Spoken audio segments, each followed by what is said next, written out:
Students and viewers अस्सलाम वालेकुम। आज सीधा सीधा हम पढ़ेंगे kinds of verbs. A verb shows the state of being और बिकमिंग, यानी जो फेल है वो स्टेट हालत को जाहिर करता है, होने को या करने को। फर्स्ट इसकी काइंड है एक्शन वर्ब्स होते हैं।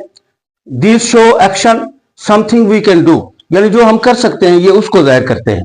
एग्जांपल्स हैं शी रन्स फास्ट, यानी हम दौड़ सकते हैं तो ये रन्स जो एक्शन है। दे प्ले क्रिकेट, हम क्रिकेट खेल सकते हैं तो ये प्ले जो है ये एक्शन को जाहिर करता है। आई रोट अ लेटर, हम खत लिखते हैं तो ये रोट जो है वो एक्शन को जाहिर करता है, हम जो कुछ कर रहे होते हैं। Stative verbs state of being को जाहिर करते हैं। This show a state, feeling, thought और possession. For example she likes chocolates, यहां पर ये स्टेट को जाहिर करता है। Feelings I know the answer, या थॉट है I know the answer, thought को जाहिर करता है। He owns the car, possession को जाहिर करता है, यानी वो उसके पास एक कार है। थर्ड वन आ जाए transitive verbs. These verbs need an object to complete meaning, यानी इन वर्ब्स को कंप्लीट करने के लिए, अपना मफहूम मीनिंग कंप्लीट करने के लिए ऑब्जेक्ट की जरूरत होती है, यानी मफूल की जरूरत होती है। For example she kicked the ball, अगर हम सिर्फ ये करते हैं शी किक्ड तो इसका मतलब ये है कि हमें पूरा मफहूम वाज़ेह नहीं होता, हमें पता नहीं चलता उसने किसको किक मारी। तो जब हम इसको ऑब्जेक्ट लगाएंगे इसका, तो फिर ये मफहूम फुल कंप्लीट हो जाएगा, मीनिंग इसका कंप्लीट हो जाएंगे। शी किक्ड द बॉल, उसने बॉल को लात मारी। ही बॉट अ बुक, अब अगर आप सिर्फ ये ही बॉट करें उसने खरीदा, तो क्या खरीदा हमें नहीं पता चलता। मीनिंग तब कंप्लीट होंगे जब हम इसका ऑब्जेक्ट लगाएंगे अ बुक, उसने एक किताब खरीदी। Intransitive verbs these verbs do not need an object, यानी इनको अपना मफहूम वाज़ेह करने के लिए ऑब्जेक्ट की जरूरत नहीं होती है, वैसे ही कंप्लीट हो जाता है इनका मफहूम। For example the baby cried, बच्चा रोया, चीखा, तो यहां पर द बेबी क्राइड, इसके आगे ऑब्जेक्ट कोई नहीं लगा हुआ, यानी ऑब्जेक्ट हमेशा वर्ब के बाद आता है। तो यहां पे देखें कोई ऑब्जेक्ट नहीं है इसके बाद। यहां वर्ब के बाद किक के बाद द बॉल है, यहां क्राइड के बाद ये वर्ब है, तो इसके बाद कोई ऑब्जेक्ट नहीं है, यानी ये ऑब्जेक्ट के बगैर अपना मफहूम या मीनिंग देता है। बर्ड्स फ्लाई, परिंदे उड़ते हैं, आगे कोई ऑब्जेक्ट नहीं है, फ्लाई वर्ब है, इसके आगे ऑब्जेक्ट नहीं लगा हुआ। ही लाफ्ड, वो हंसा, तो इसके आगे भी कोई ऑब्जेक्ट नहीं लगा हुआ, यानी ये ऑब्जेक्ट के बगैर अपना मीनिंग कंप्लीट कर लेते हैं। काइंड नंबर 5 है regular verbs. These verbs form past tense by adding D और ईडी, यानी इनको बनाने का कोई रूल होता है, कोई कायदा होता है, कानून होता है। मिसाल के तौर पर अगर किसी वर्ब के आगे ई ऑलरेडी लगा हुआ तो आपने डी लगाना है, और अगर ई नहीं लगा हुआ तो ई डी लगाना है, यानी ये कोई कानून और कायदे के तहत बनते हैं, इसलिए इनको रेगुलर वर्ब कहते हैं। एग्जांपल्स हैं इसकी वॉक, वॉक्ड। अच्छा, वर्ब की जो है ना 4-5 फॉर्म्स होती हैं। मिसाल के तौर पर इसकी फॉर्म्स हो सकती हैं वॉक, वॉक्स, वॉक्ड, वॉक्ड और वॉकिंग, यानी ये 5 फॉर्म्स होती हैं। इसमें एक एस या एस वाली फॉर्म भी होती है, वरना जैसे गो, वेंट, गॉन और गोइंग, ये 4 हैं। इसमें एक गोज भी कर सकते हैं हम। प्ले, प्लेड, यानी इसमें ऑलरेडी यहाँ पे ई नहीं है तो ईडी लगाएंगे। रिसीव में यहाँ पे ई है ऑलरेडी मौजूद है तो हमने खाली डी लगानी है, इसलिए इनको कहते हैं रेगुलर वर्ब्स। इर्रेगुलर वर्ब्स, इनके बनाने का कोई कायदा और कानून नहीं है, हमें याद करने पड़ते हैं। These verbs don't have any set rule to form past tense, यानी पास्ट टेंस बनाने का इनके कोई सेट रूल नहीं है, कोई रूल नहीं बना हुआ, हमें ये याद करने पड़ते हैं। एग्जाम्पल्स हैं गो, वेंट, गॉन। अब इसमें 4 फॉर्म्स होती है, गो, वेंट, गॉन, गोइंग, तो हम सिंपली 3 फॉर्म्स ही करते हैं, क्योंकि 4th फॉर्म जो है ना आईएनजी लगाने से बन जाती है फर्स्ट फॉर्म के साथ। ईट, एट, ईटन, रिंग, रेंग, रंग, तो ये इर्रेगुलर इसलिए है कि इनके बनाने का कोई कायदा नहीं है, इर्रेगुलर, बेकायदा, बेकायदा इसको कहते हैं। 7 ऑक्सिलियरी वर्ब। ऑक्सिलियरी का मतलब ही होता है मददगार, हेल्पिंग वर्ब्स, मददगार, फेल।